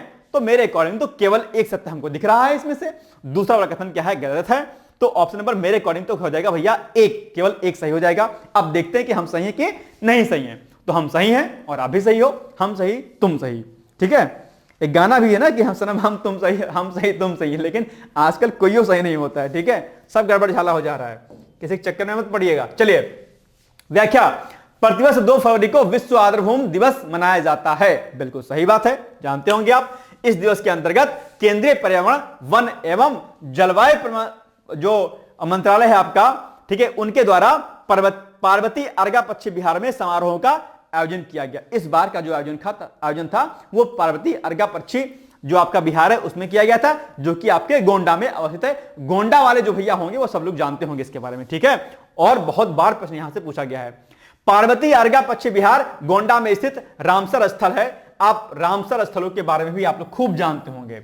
रामसर, कितने रामसर स्थल हैं और कौन कौन से रामसर स्थल कहां कहां पर अवस्थित हैं, यह प्रश्न भी आपके एग्जाम में खूब देखने को मिलता है। इसके साथ साथ में जो आपके राष्ट्रीय पार्क हैं, प्रमुख पक्षी अभ्यारण्य हैं, ठीक है, इसके अलावा इसी साथ से जुड़े हुए, और जो आपके नेशनल पार्क हैं, जो सेंचुरीज हैं, उन पर भी प्रश्न आपके एग्जाम में खूब देखने को मिलता है। इस पश्चिम बिहार की अगर हम स्थापना वर्ष की बात करते हैं तो मई 1990 में इसकी स्थापना की गई थी, और 2021 में इसे रामसर स्थल जो है घोषित किया गया था। रामसर स्थल क्या होते हैं, जरा मुझे आप लोग बताइएगा कि रामसर स्थल क्या होते हैं। ठीक है, बहुत इंपॉर्टेंट है ये भी आपके एग्जाम के लिए। चलिए आगे बढ़ते हैं हम लोग आगे। उत्तर प्रदेश में डिफेंस इंडस्ट्रियल नोड पर राडार फैक्ट्री की स्थापना उत्तर प्रदेश के किस जिले में की जाएगी? तो मेरे अकॉर्डिंग भैया इसकी स्थापना आगरा में की जाएगी, जहां तक मुझे पता है। ठीक है, तो आप लोग बताइए कि इसका उत्तर आगरा होगा कि नहीं होगा। ठीक है, अच्छा कॉपी पेन आप लोग लेके बैठिएगा और अपने उत्तर लिखते रहिएगा। तो मेरे अकॉर्डिंग इसका उत्तर आगरा होगा, डी होगा। देखते हैं कि सही है कि हम नहीं सही हैं। सही बात, बिल्कुल सही बात है, डी होगा इसका उत्तर। ठीक है, तो उत्तर प्रदेश में डिफेंस इंडस्ट्रियल नोड पर राडार फैक्ट्री की स्थापना दरअसल 400 करोड़ रुपए की लागत से, ठीक है, अमाउंट याद रखिए, कई बार अमाउंट आपके एग्जाम में खूब पूछता है। ठीक है, तो 400 करोड़ रुपए की लागत से की जाएगी। यह radar factory Agra Lucknow expressway के जो निकट एक बिझामई गांव है वहां पर जो है ये स्थापित की जाएगी। ठीक, याद रहेगा पॉइंट। आगे, यह आगरा में स्थित है और आगरा में यह रक्षा उपकरण बनाने की पहली फैक्ट्री होगी, इसीलिए क्या है आपके लिए इंपॉर्टेंट है। बाकी यहां पर कुछ खास इंपॉर्टेंट नहीं है पॉइंट, आप इसको पढ़ लीजिएगा।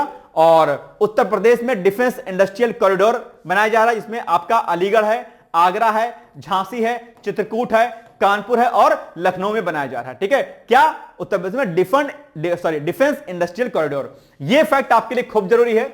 इस फैक्ट को आप लोग क्या करिएगा, नोट डाउन कर लीजिएगा तुरंत अपनी कॉपी में कि इसमें कौन कौन से जो है जिले शामिल हैं, कौन कौन से शहर शामिल हैं। ठीक है, याद रहेगा फैक्ट ये, इसको अच्छे तरीके से याद कर लीजिएगा। चलिए आगे बढ़ते हैं हम लोग।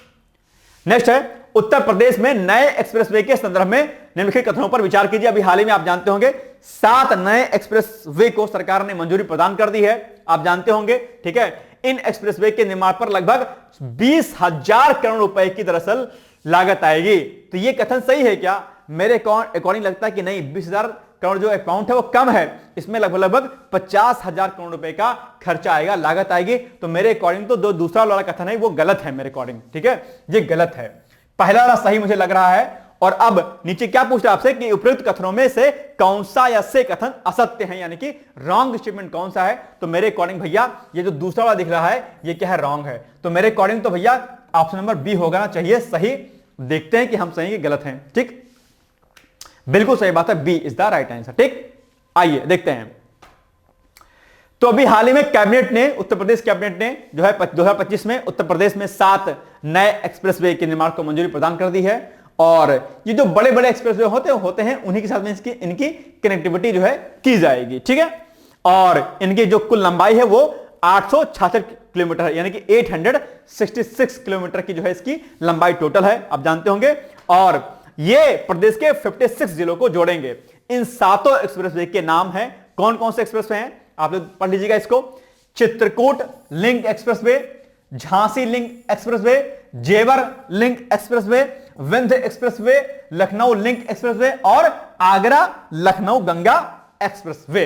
ठीक है, याद रहेगा, ध्यान दीजिएगा। चलिए, देश के पहले बायोपॉलीमर प्लांट के संदर्भ में निम्नलिखित कथनों पर विचार कीजिए। बायोपॉलीमर अर्थात जो आपके जीव होते हैं, उन जीवों से जो प्राप्त पॉलीमर होते हैं उनको हम बायोपॉलीमर कहते हैं। और अभी क्या हुआ है, हाल ही में देश का पहला जो आपका ये बायोपॉलीमर प्लांट है वो स्थापित किया जाएगा। बहुत महत्वपूर्ण प्रश्न है, इसको आप लोग नोट डाउन कर लीजिएगा।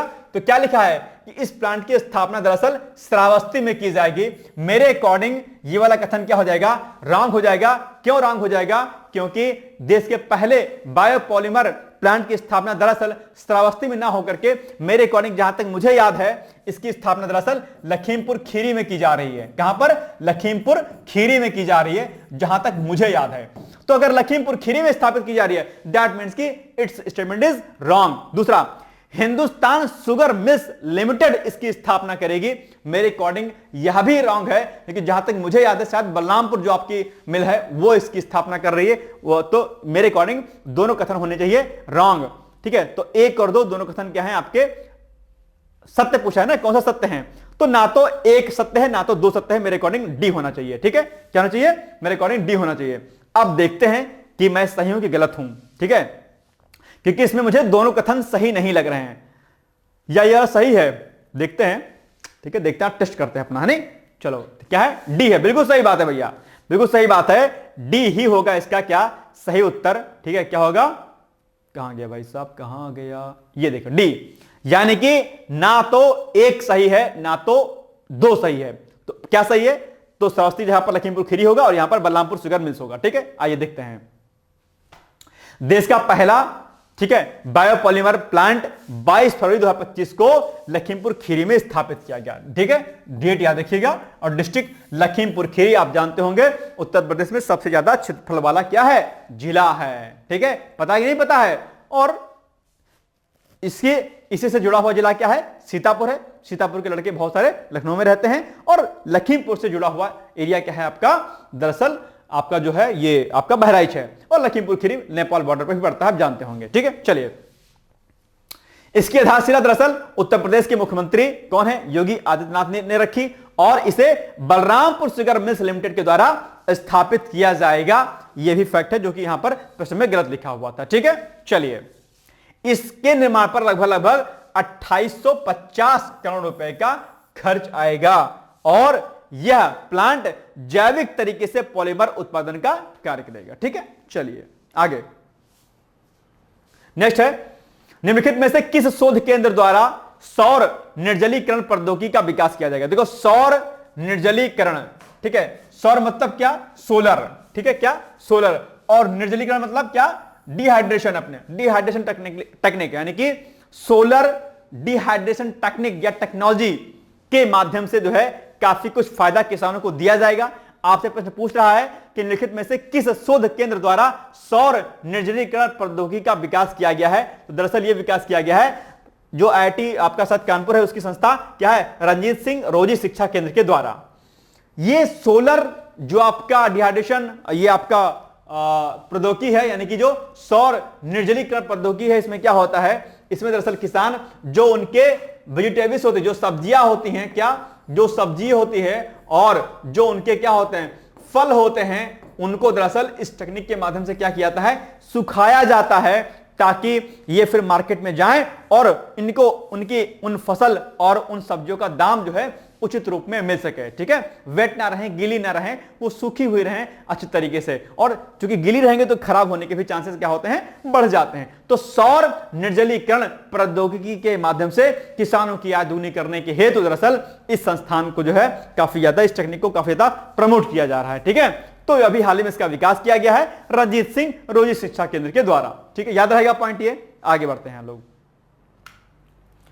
तो point number C is the right answer. ठीक, चलिए, सौर निर्जलीकरण प्रौद्योगिकी के द्वारा किसानों को सौर ऊर्जा का उपयोग करके फल और सब्जियां सुखाने में मदद मिलती है। आपके एग्जाम में यह भी प्रश्न पूछ सकता है कि सौर निर्जलीकरण क्या होता है, प्रौद्योगिकी क्या होता है और इस तकनीक के माध्यम से किस प्रकार से हम किसानों की आय को दूनी कर सकते हैं। तो सिंपल सी बात है कि अगर किसान भाई हमारे इस तकनीक के माध्यम से अपने फल और सब्जियों को सुखाएंगे, अर्थात उनकी फल और सब्जियां खराब नहीं होंगी, तो जब वो बाजार में जो है बेचने जाएंगे तो उनको उस जो है अपने प्रोडक्ट का उचित दाम मिलेगा और इससे उनकी जो आय होगी क्या होगी? दुगनी होगी और उनके जो है खराब होने के चांसेस भी नहीं रहेंगे। इससे किसान की जो है प्रोडक्टिविटी जो होगी उसकी मनी की बढ़ेगी अपने आप में। ठीक है, चलिए वही पॉइंट यहां पर लिखे गए हैं और 2025 में आईआईटी कानपुर के शोध केंद्र रंजीत सिंह रोजी शिक्षा केंद्र ने इस तकनीक को इजाद किया है। ठीक है, तो ये सब पॉइंट यहां पर लिखे गए, इसको आप लोग पढ़ लीजिएगा। चलिए,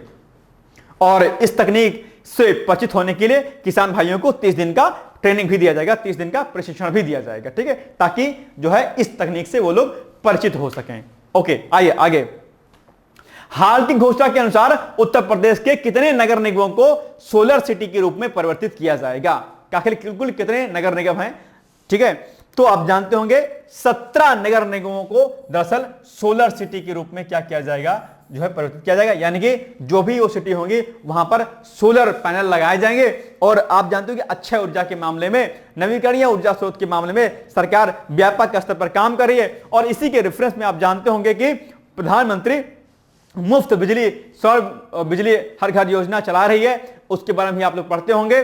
ठीक है, कि ताकि सरकार जो है नवीकरणीय जो ऊर्जा स्रोत है उसमें हमारी निर्भरता जो है पूरी तरीके से हो जाए। आप जानते होंगे अनवीकरणीय ऊर्जा के स्रोत अर्थात जिसको हम नॉन रिन्यूएबल एनर्जी रिसोर्सेज बोलते हैं, उनकी क्या है? उनकी क्षमताएं कम है, वो लिमिटेड रिसोर्सेज हैं, एक ना एक दिन वो समाप्त हो जाएंगे। कोई भी देश प्रगति जब करता है तो उसकी प्रगति में जो सबसे अहम जो भूमिका निभाता है वो होता है उस देश की ऊर्जा, एनर्जी। और अगर हम अपने अक्षय ऊर्जा में अर्थात अगर हम नवीकरणीय ऊर्जा स्रोतों में अगर हम अपने आप में डिपेंडेंसी हमारी मजबूत हो गई तो कहीं ना कहीं हम देश को आगे ले जाने में अपनी अहम भूमिका को अदा कर पाएंगे। ठीक है, इसलिए सरकार जो है वर्तमान में जो सोलर आधारित जो प्रोडक्टिव जो है जो टेक्निक है उस पर खूब प्रमोट कर रही है उन सब चीजों को। ठीक है, चलिए आगे। तो अब प्रश्न पूछा था जो इसका क्या होगा? उत्तर ए होगा। ठीक है, चलिए। तो मार्च 2025 की घोषणा के अनुसार प्रदेश के सभी नगर निगमों को सोलर सिटी का रूप दिया जाएगा। ये सोलर सिटी, ठीक है, 17 नगर निगम में बनाई जाएंगी। अयोध्या को पहले ही सोलर सिटी का रूप दिया जा रहा है। उत्तर प्रदेश सरकार में सौरी लिखा है भाई साहब, सौर कर दीजिएगा। ठीक है, सौर कर दीजिए इसको। सौर ऊर्जा नीति 2022 के तहत 22,000 मेगावाट सौर ऊर्जा उत्पादन का दरअसल इसमें लक्ष्य रखा गया है। ठीक है, आगे बढ़िए हम लोग। नेक्स्ट है, हाल ही में जारी राज्यों की स्थिति रिपोर्ट में उत्तर प्रदेश सहित कितने राज्य और केंद्र शासित प्रदेश सतत विकास लक्ष्यों को हासिल करने में पीछे रह गए हैं। सतत विकास लक्ष्यों के बारे में आप जानते होंगे। ठीक है, सतत विकास लक्ष्य पर अभी हाल ही में रिपोर्ट जारी की गई है कि कौन से ऐसे स्टेट हैं जिन्होंने सतत विकास लक्ष्यों में पीछे रह गए हैं। और सतत विकास लक्ष्यों पर आपके मुख्य परीक्षा में खूब प्रश्न भी पूछे जाते हैं, या भी आप लोग जो है पॉइंट जानते होंगे, समझते होंगे। ठीक है, सतत विकास लक्ष्य क्या होते हैं, इन पर आधारित जो है प्रश्न आपके प्री में पूछा जाता है और आपके मुख्य परीक्षा में पूछा जाता है। सतत विकास लक्ष्यों के अंतर्गत ही 17 एसडीजी गोल होते हैं, जो कि मैंने आपको कई बार कहा है कि आप लोग उसको तैयार कर लीजिएगा। 17 एसडीजी क्या गोल। ठीक है, यहां पर खूब सारे प्रश्न जो है आपके एग्जाम में पूछे जाते हैं, जिसमें से एसडीजी जो 6 है क्या है, स्वच्छ जल या जल संरक्षण और स्वच्छता के बारे में बात करता है, जिसकी पूर्ति 2030 तक करनी है हमें। ठीक है, तो 17 के 17 एसडीजी जो गोल हैं वो आप लोग तैयार कर लीजिएगा। चलिए, तो प्रश्न आपसे पूछा है कि क्या पूछा है कि हाल ही में जारी राज्यों की स्थिति रिपोर्ट में उत्तर प्रदेश सहित कितने राज्य और केंद्र शासित प्रदेश सतत विकास लक्ष्यों को हासिल करने में पीछे रह गए हैं। तो वो रह गए हैं भैया आपके 16। ठीक है, ये ध्यान रखिएगा आपके पॉइंट। आगे 27 फरवरी 2025 को राज्यों की स्थिति रिपोर्ट जारी की गई। इस रिपोर्ट में भारतीय राज्यों को सतत विकास लक्ष्यों को प्राप्त करने की प्रगति के बारे में बताया गया है। सतत विकास लक्ष्य संकेतकों में 16 राज्य और केंद्र शासित प्रदेश पीछे रह गए हैं, जिनमें आपका सुंदर सा प्रदेश उत्तर प्रदेश भी शामिल है आपका। ठीक है, ध्यान दीजिएगा। चलिए आगे, राज्य सरकार की घोषणा के अनुसार उत्तर प्रदेश में कितने नए आध्यात्मिक गलियारे विकसित किए जाएंगे, इस पर भी प्रश्न हमने आपको करा रखा है, अगर आपको याद होगा। ठीक है, आई थिंक 5 गलियारे दरअसल इसमें विकसित किए जाएंगे। ऑप्शन नंबर डी मुझे लग रहा है कि सही होंगे। जानते होंगे आप, इसमें जो है आध्यात्मिक जो गलियारे जो विकसित किए गए हैं, अब उनको प्रयागराज से जो है कनेक्ट कर दिया जाएगा, कि ताकि भैया आप कुंभ की यात्रा करें, वहीं से जो है गाड़ी मोटर में बैठें और आराम से इन गलियारों के माध्यम से आप अलग अलग तीर्थ स्थानों पर अपनी जो है आप पर्यटन के रूप में उसको घूम सकें। ठीक है, तो सरकार की अच्छी पहल है और इससे सरकार को जो है एक बड़े राजस्व की प्राप्ति होने की उम्मीद है, ताकि क्योंकि इससे कहीं ना कहीं जब कनेक्टिविटी हमारी किसी स्थान से बढ़ती है, ठीक है, तो वहां पर क्या होता है, फायदा मिलता है। फॉर एग्जांपल के लिए ये ए नाम का प्लेस है, ये बी नाम का प्लेस है, ठीक है, ये सी नाम का प्लेस है, ये डी नाम का प्लेस है और ये ई नाम का प्लेस है। अब ये सभी तीर्थस्थल हैं, तो अगर इनके साथ इनकी कनेक्टिविटी है, इनके साथ इनकी कनेक्टिविटी है, अब इनके साथ ना इनकी कनेक्टिविटी है, ना इनके साथ इनकी कनेक्टिविटी है, ना इनके साथ इनकी है, तो सरकार ने क्या काम किया है, ये माना प्रयागराज आपका, अब इस प्रयागराज के साथ में जो है 5 जो है अलग अलग कॉरिडोर के माध्यम से इनको कनेक्ट कर दिया गया है, अलग अलग, इनसे इनके, इनके इनसे, इनके इनके इनसे, कि ताकि एक स्थान पर आप यहां पर आए और आराम से इन सभी स्थानों पर आप जो है घूम सकें। ठीक है, तो पर्यटन को बढ़ावा मिलेगा और सरकार को राजस्व की प्राप्ति होगी अपने आप में। ठीक है, तो 5 कॉरिडोर जो है इसमें बनाए गए हैं, इसको मैंने कराया हुआ था। 5 कॉरिडोर जो है, जो आध्यात्मिक गलियारे हैं, कौन कौन से हैं पढ़ लीजिए आप लोग। प्रयागराज विंध्याचल काशी कॉरिडोर, प्रयागराज से अयोध्या जाइए, फिर गोरखपुर घूमिए, फिर प्रयागराज लखनऊ नैमिषारण्य घूमिए मार्ग, फिर प्रयागराज से मथुरा वृंदावन तक यात्रा करिए, फिर प्रयागराज राजापुर, ठीक है, चित्रकूट की यात्रा करिए। तो ये गलियारे हैं जिनके माध्यम से आप अलग अलग स्थानों पर घूम सकते हैं। गलियारों के माध्यम से, गलियारों के विकास से आध्यात्मिक पर्यटन को बढ़ावा मिलेगा, स्पिरिचुअल जो टूरिज्म है उसको क्या होगा, प्रमोशन मिलेगा, प्रमोट होगा वो अपने आप में, और इससे सरकार को फाइनेंशियली सपोर्ट मिलेगा। चलिए आगे, नदी डॉल्फिन गणना अभी हाल ही में की गई थी और इस पर भी हमने आपको प्रश्न कराया था कि अभी हाल ही में जो है जो गंगा नदी डॉल्फिन होती है वो उसके बारे में जो है रिपोर्ट जारी की गई है, और उसमें उत्तर प्रदेश में कुल कितने डॉल्फिन हैं, ठीक है, टोटल नंबर में देश में कुल कितने डॉल्फिन हैं, ठीक है, डॉल्फिनों की संख्या के मामले में कौन कौन सा स्टेट नंबर 1 पर है, सेकंड पर है, कौन कौन सा स्टेट 3rd नंबर पर है। ये प्रश्न भी ऑलरेडी हमने आपको कराया हुआ था, लेकिन फिर भी चूंकि यूपी स्पेशल से संबंधित ये प्रश्न है तो हम लोग इसको देखने का प्रयास करते हैं। नंबर 1, मार्च 2025 में प्रधानमंत्री ने इस रिपोर्ट को जारी किया। तो ये स्टेटमेंट क्या सही है, तो बिल्कुल सही बात है। 3 मार्च को दरअसल ये रिपोर्ट जारी किया गया। ठीक है, ओके, डन। रिपोर्ट के अनुसार उत्तर प्रदेश में डॉल्फिन की संख्या सबसे अधिक यानी कि 2397 है डॉल्फिन। बिल्कुल सही बात है, मेरे अकॉर्डिंग दोनों कथन सही हो जाएंगे, यानी कि सी इज द राइट आंसर। बिल्कुल सही बात। नहीं नहीं नहीं भाई, नहीं नहीं, एक सेकंड, ये हो गया, बैक हो गया, एक सेकंड।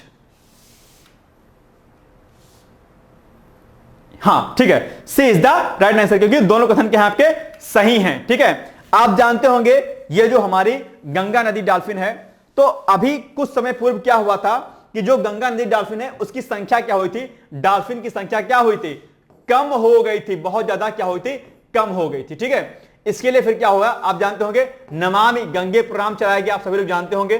ठीक है, नमामि गंगे प्रोग्राम और गंगा को स्वच्छ करने का जो है कार्यक्रम चलाया गया, जिसमें बहुत प्रकार के एसटीपी प्लांट लगाए गए, ईटीपी प्लांट लगाए गए, जिनके माध्यम से गंगा में जो सीवेज वाटर, जो इंडस्ट्रियल जो वेस्ट वाटर होता है उसको रोका गया। ठीक है, तो इससे क्या हुआ, गंगा क्या हुई, स्वच्छ हुई, और गंगा के स्वच्छ होने पर जो डॉल्फिन थी, क्या जो डॉल्फिन हमारी थी, उनकी संख्या क्या हुई, उनकी संख्या में वृद्धि हो गई। आप जानते होंगे कि जो डॉल्फिन होती है वो कहीं ना कहीं प्रदूषक संकेतक के रूप में भी जानी जाती है, क्योंकि जो डॉल्फिन होती है वो दरअसल स्वच्छ जल में ही क्या होती है, पाई जाती है। ऐसे में अगर किसी भी वाटर बॉडी में अगर डॉल्फिन की संख्या ठीक ठाक है तो कहा जाएगा कि यह जो है, जो वाटर बॉडी है, जो नदी है, क्या है, वो स्वच्छ है। और आप जानते होंगे गंगा नदी डॉल्फिन अपने आप में खूबसूरत सी क्या है, मछली है अपने आप में, जिसको अगर आप लोग ऋषिकेश वगैरह जाएंगे तो वहां पर खूब देखने को मिलती है आपको। ठीक है, चलिए आगे। और आप जानते होंगे कि उत्तर प्रदेश सरकार के द्वारा 2017 में जो है इसको क्या किया गया था, 17 में शायद 2023 में, आई थिंक 2023 में इसको जो है राज्य का राजकीय जो है जलीय जीव भी इसको घोषित किया गया था। तो यह भी प्रश्न आपके एग्जाम के लिए इंपॉर्टेंट है। और वर्ष 2009 में दरअसल डॉल्फिन को राष्ट्रीय जलीय जीव के रूप में इसको घोषित किया गया था। ठीक है, तो यह भी आप लोग ध्यान दीजिएगा। चलिए अब इससे संबंधित कुछ हम इंपॉर्टेंट डेटा को और बात कर लेते हैं। तो 3 मार्च 2025 को प्रधानमंत्री के द्वारा दरअसल ये फैक्ट याद रखिएगा। ठीक है, किसके द्वारा, प्रधानमंत्री के द्वारा 3 मार्च 2025 को प्रधानमंत्री के द्वारा नदी डॉल्फिन गणना रिपोर्ट जारी की गई। यह रिपोर्ट 8 राज्यों की 28 नदियों में डॉल्फिन गणना पर आधारित है। रिपोर्ट के अनुसार उत्तर प्रदेश में डॉल्फिन की संख्या सबसे अधिक है। यह फैक्ट आपके लिए सबसे ज्यादा इंपॉर्टेंट है भाई साहब।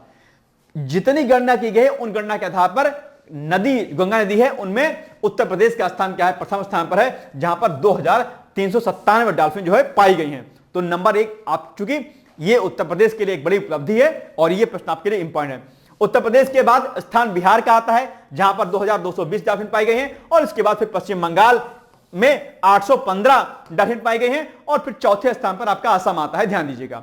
तो ये 3 स्टेट जो आपके सामने लिखे गए हैं, ये 3 के 3, और इन तीनों स्टेट में कितनी कितनी डॉल्फिन पाई गई हैं, ये आंकड़ा आपको याद रखना है, भूलना नहीं है बिल्कुल भी। ठीक है, इसके अलावा अगर हम पूरे भारत की बात करेंगे तो रिपोर्ट के मुताबिक भारत में कुल 6327 नदी डॉल्फिन पाई गए हैं। ये वाला फैक्ट भी आपके एग्जाम के लिए क्या है, इंपॉर्टेंट है। इसको भी आपको क्या करना है, याद रख लेना है। ठीक है, चलिए 17 अक्टूबर 2023 को गंगा नदी डॉल्फिन को उत्तर प्रदेश का राज्य जलीय जीव घोषित किया गया था। ठीक है, चलिए आगे बढ़ते हैं हम लोग। मार्च 2025 में राष्ट्रीय स्वच्छ वायु कार्यक्रम पर नेशनल कॉन्फ्रेंस का आयोजन कहां किया गया। ठीक है, बस्ती, लखनऊ, गोरखपुर, प्रयागराज। मेरे अकॉर्डिंग भैया इसका शायद जो है संभवतः लखनऊ था क्या, जहां तक, या गोरखपुर था शायद। लखनऊ या गोरखपुर में से कोई एक होना चाहिए। आप लोगों की नजर में इसका उत्तर क्या होगा मुझे बताओ। मार्च 2025 में राष्ट्रीय स्वच्छ वायु कार्यक्रम पर नेशनल कॉन्फ्रेंस का आयोजन कहां पर किया गया। तो जहां तक मुझे लग रहा है शायद लखनऊ या गोरखपुर में से कोई एक होगा, ए या बी। और लखनऊ गोरखपुर के साथ चांस मुझे ज्यादा लग रहे हैं क्या। ठीक है, बिल्कुल सही बात है, सी इज द राइट आंसर। देखो अब जहां पर पहली बार आपका दिल जाए यही वाला बढ़िया है, उसी को टिक करिएगा भाई साहब। कोई जीवन में कोई इंसान भी अगर आपको पहली नजर में अगर कोई पसंद आए कि भाई साहब यही है बस, है ना, चूज कर लेना भाई साहब, भटकना नहीं दर दर। ठीक है, नहीं तो कहीं के नहीं रहोगे। तो ऑप्शन में यही देखना है कि जिस ऑप्शन पर आपका दिल जाए, ये भाई साहब यही वाला होगा, गोरखपुर वाले, तो बस सी इज द राइट आंसर। और जहां मन में भटका हुआ, ये बाबूजी यू वाला होगा कि यू वाला होगा, बस ना इधर के रहोगे ना इधर के रहोगे, दोनों टिक नहीं मारोगे, इसको मार के चले आओगे या गलत करके चले आओगे। जब कंफ्यूजन की स्थिति हो, जब 2 ऑप्शन में कंफ्यूजन हो, तो ध्यान दीजिएगा, जहां पर पहला दिल जाए आपको ना, पहला मन जाए कि ना ये भाई साहब गोरखपुर वाला होगा, बस उसको मान के चले आना। ठीक है, बहुत ज्यादा मिसअंडरस्टैंडिंग मत क्रिएट करिएगा वहां पे। ठीक है, चलिए आगे बढ़ते हैं हम लोग। सी इज द राइट आंसर, बिल्कुल सही बात है, सी होगा। आइए व्याख्या देखते हैं इसकी हम लोग। राष्ट्रीय स्वच्छ वायु कार्यक्रम पर नेशनल कॉन्फ्रेंस का आयोजन 11 से लेकर के 13 मार्च 2025 तक गोरखपुर में किया गया। इतना फैक्ट आपको क्या करना है, याद रखना, डेट यानी कि और ये प्लेस आपको। ठीक, आगे बढ़िए। इसका आयोजन गोरखपुर नगर निगम और WRII इंडिया के द्वारा संयुक्त रूप से किया गया। बस इतना ही आपको याद रखना। और कॉन्फ्रेंस में कार्बन उत्सर्जन को न्यूनतम स्तर पर लाने के लिए पर्यावरण संरक्षण के लिए प्रौद्योगिकी और जन जागरूकता समन्वय पर जोर दिया गया। कार्बन एक्सक्रीशन को रोकने के लिए आप जानते होंगे राष्ट्रीय और अंतर्राष्ट्रीय पर कई प्रकार के कार्यक्रम और कई प्रकार की संधियां जो है लागू की गई हैं। इसी संदर्भ में पेरिस समिट में आप जानते होंगे कि वहां पर भी कार्बन को रोकने के लिए दरअसल व्यापक स्तर पर काम किया जा रहा है। ठीक है, तो आप जानते होंगे। और इसी के लिए आप एक बार जानते होंगे अंतर्राष्ट्रीय सौर गठबंधन के बारे में भी आप जानते होंगे। आईएसए, क्या आईएसए, इंटरनेशनल सोलर अलायंस के बारे में भी आप लोग जानते होंगे। इसका गठन 2015 में पेरिस समिट के दौरान किया गया था। ठीक है, जहां पर कार्बन को कितने प्रतिशत पर लाने की बात कही गई थी आईएसए में। अगर आपको याद है तो मुझे जरा फट से बताइएगा कि आईएसए में कार्बन एक्सक्रीशन को न्यूनतम कितने प्रतिशत पर लाने की बात कही गई है। ठीक है, वैश्विक लेवल पर मुझे बताइएगा आप। तो चलिए आगे, अब आपके सामने 21वां नंबर प्रश्न है। इलेक्ट्रोमा के संदर्भ में निम्नलिखित कथनों पर विचार करिए। नंबर 1, यह भारतीय विद्युत और इलेक्ट्रॉनिक्स उद्योग का सबसे बड़ा कार्यक्रम है। मुझे लगता है कि यह कथन सही है। ठीक है, डन, सही है। इसका आयोजन दरअसल गाजियाबाद में किया गया। ये वाला मुझे भाई साहब कुछ सही नहीं लगा, शायद मुझे लग रहा नोएडा में किया गया था क्या। देखते हैं कि इसका उत्तर क्या होगा सही। इसका उत्तर होगा बी, यानी कि भैया क्या कह रहा है कि कौन सा सत्य नहीं है, तो 2 वाला कथन सत्य नहीं है, जो कि मुझे लग भी रहा था। इसका आयोजन दरअसल गाजियाबाद में नहीं किया गया है। आप कहेंगे सर जी तो कहां किया गया, तो इसका आयोजन किया गया, अगर आप देखेंगे तो इसका आयोजन कहां किया गया, ग्रेटर नोएडा में किया गया। ठीक है, गाजियाबाद में नहीं किया गया। हालांकि दोनों अड़ोसी पड़ोसी हैं, लेकिन फिर भी इसका उत्तर क्या हो जाएगा आपका, क्या हो जाएगा। ए भैया जी कहां चला गया, ये देखो कहां पर, नोएडा के दरअसल इंडिया एक्सपो मार्ट में इसका किया गया। ठीक है, आयोजन। और इसके 16वें संस्करण का, संस्करण कौन सा है, 16वां है, याद रखिएगा। 16वें संस्करण का आयोजन दरअसल 22 से लेकर के 26 फरवरी के मध्य में। तो ये डेटा याद रखिएगा। ठीक है, ये प्लेस याद रखिएगा ग्रेटर नोएडा। ठीक है, और इलेक्ट्रोमा जिसको भारतीय विद्युत और इलेक्ट्रॉनिक्स उद्योग का सबसे बड़ा कार्यक्रम भी कहा जाता है, तो इसको भी आपको याद रखना है। ठीक है, इसमें वैश्विक कंपनियों ने विद्युत ऊर्जा के नवीन उपकरणों और नवाचार का प्रदर्शन किया है। ठीक है, बस हो गया। आगे, ताज महोत्सव आप जानते होंगे, इसके बारे में भी आप लोग जानते होंगे। तो ताज महोत्सव 2025 के संदर्भ में निम्नलिखित कथनों पर विचार कीजिए। ताज महोत्सव आप जानते होंगे, ताज महोत्सव दरअसल जो आपका आगरा है, आगरा के टूरिज्म को बढ़ाने के लिए दरअसल एक प्रकार का क्या है, ताज के सांस्कृतिक परंपराओं और वहां के टूरिज्म को बढ़ाने के लिए एक प्रकार का महोत्सव है, जिसको हम ताज महोत्सव के नाम से जानते हैं। इसका आयोजन दरअसल 18 फरवरी से 2 मार्च के मध्य में किया गया। जहां तक लगता है मुझे शायद यह स्टेटमेंट सही लग रहा है। यह ताज महोत्सव का 33वां संस्करण था और इस महोत्सव की थीम विरासत का संरक्षण रखी गई है। मुझे लग रहा है यह वाला कथन आपका सही नहीं है। यह कथन, इसका जो थीम थी इस ताज महोत्सव की कुछ और थी। क्या थी अभी हम आगे देखते हैं, लेकिन मुझे लग रहा है कि शायद ये दोनों कथन आपके हो जाएंगे सही। देखते हैं कि 1 और 2 दोनों कथन सही है कि नहीं सही है। मेरे अकॉर्डिंग सी होना चाहिए, लेकिन देखते हैं, चेक करते हैं एक बार। आपके अनुसार इसका उत्तर क्या होगा बताओ। अगर आपने पढ़ा है तो मुझे बताओ इसका उत्तर क्या होगा। मुझे लग रहा है कि शायद सही होगा ये वाला कथन, लेकिन ठीक है देख लेते हैं एक बार।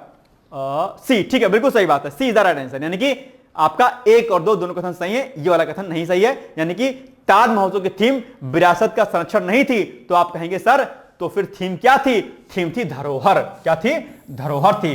ताज महोत्सव 2025 की थीम धरोहर थी, याद रखिएगा। ठीक है, और बाकी सारे कथन सही थे। तो यानी कि 33वां यह संस्करण था और आगरा की शिल्पग्राम में इसका आयोजन किया गया था 18 फरवरी से लेकर के 2 मार्च 2025 के मध्य में। बस हो गया, चलिए आगे बढ़िए। और इस महोत्सव की जो शुरुआत हुई थी वो हुई थी 1922 में की गई थी। ठीक, चलिए नेक्स्ट है, भारत की पहली लिथियम ग्रेड रिफाइनरी के संदर्भ में लिखित कथनों पर विचार कीजिए। लिथियम आप लोग जानते होंगे, लिथियम आयन बैटरी में दरअसल इसका प्रयोग किया जाता है और सरकार लिथियम आयन में आत्मनिर्भर होने के लिए कई प्रकार के कार्यक्रम को चला रही है। आप यह भी जो है दरअसल जानते और समझते होंगे। ठीक है, आगे, यह रिफाइनरी ग्रेटर नोएडा में स्थापित की गई है। अब इसमें मुझे थोड़ा सा कुछ कंफ्यूजन हो रहा है, और इसकी स्थापना टाटा पावर लिमिटेड के द्वारा की गई है।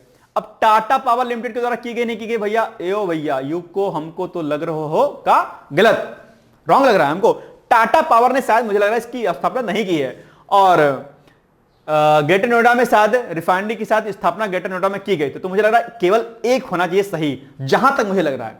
आप लोग के नजर में इसका उत्तर क्या होगा बताओ मुझे फटफट से। ये तो नहीं होगा, टाटा पावर ने शायद नहीं किया जहां तक मुझे लग रहा है। हालांकि टाटा का नाम सुनकर गदगद हो जाओगे आप, आजकल टाटा लोग खूब चर्चाओं में रहते हैं। नहीं, टाटा और अंबानी और वो क्या कहते हैं दूसरे वाले भाई साहब जो हैं बिजनेसमैन, ठीक है, राहुल बाबा खूब चर्चा करते हैं उनकी, नहीं। चलो तो अब देखते हैं इसका उत्तर, देख ही लेते हैं क्या होगा। खैर आगे ए होगा, यानी कि क्या पूछा कौन सा सत्य है, तो ए सही है, तो वही हमको लग भी रहा था, ठीक है, तो ए सही है। लेकिन ये वाला कथन जो है गलत है, क्योंकि इसकी स्थापना दरअसल जो लिथियम ग्रेड रिफाइनरी है इसकी स्थापना दरअसल टाटा पावर ने नहीं की है। तो किसने की है, आइए हम देखते हैं। तो इसकी स्थापना लोहुम नामक कंपनी के द्वारा की गई है, ठीक, ध्यान रखिएगा। यानी कि भारत की पहली लिथियम ग्रेड रिफाइनरी की शुरुआत ग्रेटर नोएडा में मार्च 2025 में की गई है। आपको बता दूं कि इसी प्रकार की एक रिफाइनरी की स्थापना भी हाल ही में गुजरात सरकार ने भी घोषणा कर दी है, ठीक है। तो दूसरे नंबर पर अब संभवतः जो है गुजरात राज्य हो जाएगा, जहां पर भी इस प्रकार की रिफाइनरी बनाई जाएगी, ठीक है, लिथियम ग्रेड रिफाइनरी, ओके। और लिथियम का उपयोग जो है इलेक्ट्रॉनिक्स गैजेट में खूब किया जाता है, खासकर लिथियम आयन बैटरी को बनाने में, ये आपको पता होगा इसका उत्तर, ठीक है। चलिए आगे, इस रिफाइनरी में 1000 टन प्रतिवर्ष लिथियम ग्रेड का उत्पादन किया जाएगा और 2029 तक अगर हम बात करते हैं तो इसकी क्षमता दरअसल 20,000 टन प्रतिवर्ष जो है की जाएगी। तो यह भी फैक्ट आपके लिए जरूरी है, ओके। चलिए नेक्स्ट है, अंतरराष्ट्रीय कोयमा सम्मेलन के संदर्भ में निम्नलिखित कथनों पर विचार करिए। यह सम्मेलन वाराणसी में आयोजित किया गया। इसका आयोजन Ambalika institute of management and technology के द्वारा किया गया। मुझे लग रहा है कि दोनों कथन सही हैं, शायद संभवतः सही है, देखते हैं उत्तर क्या होगा इसका। बी होगा, केवल बी होगा भैया। कौन सा कथन सत्य है, केवल बी सही है। ये नहीं, वाराणसी में नहीं किया गया, तो कहां पर किया गया, तो इसका आयोजन किया गया भैया आपका कहां पर, जो है लिखा है कहीं पर कि नहीं लिखा है, लखनऊ में किया गया, ठीक है, वाराणसी में नहीं किया गया, ठीक है। इसको कर दो रॉन्ग, ये हो गया रॉन्ग, ये हो गया आपका राइट, ठीक है। तो क्या पूछा कौन सा कथन सत्य है, तो आपका केवल कथन दो सत्य है, यानी कि B is the right answer, ठीक, कोई दिक्कत। चलिए, और इसका नाम क्या भैया, इसका पूरा फुल फॉर्म क्या है, council of Asian industry and engineering market alliance, इसका क्या है फुल फॉर्म। हो सकता है कि आपके एग्जाम में इसी का क्या पूछ ले, फुल फॉर्म पूछ ले, तो आप लोग इसका उत्तर जो है याद रखिएगा, जो कि आपके एग्जाम के लिए क्या है जरूरी है, ठीक। चलिए, तो कोयमा एक अंतरराष्ट्रीय सम्मेलन है और 8 मार्च 2025 को लखनऊ में आयोजित किया गया था। यह कोयमा का 8वां संस्करण है भाई साहब, ठीक है। इस सम्मेलन का आयोजन Ambalika institute of management and technology द्वारा किया गया, जो कि आपके बी वाले ऑप्शन में था। इस सम्मेलन का उद्देश्य एशियाई देशों के उद्योगों और उभरते बाजारों के बीच सहयोग को क्या करना है, मजबूत करना है। आप जानते होंगे एशिया महाद्वीप में भारत जो है एक मजबूत देश के रूप में जो है उभर रहा है, और ऑलरेडी पहले भी था, खासकर अभी क्या है, सरकार एशियाई देशों के साथ मजबूत संबंधों में भी है और आगे इसमें बढ़ रही है, ठीक है। चलिए, एशिया महाद्वीप में कौन कौन से देश आते हैं यह भी आप लोग पढ़ लीजिएगा, ठीक है। हो सकता है कभी यही प्रश्न पूछ ले आपके एग्जाम में, भाई साहब नोट कर लीजिएगा, पूछ सकता है आपके एग्जाम में, ठीक है। चलिए आगे बढ़ते हैं हम लोग।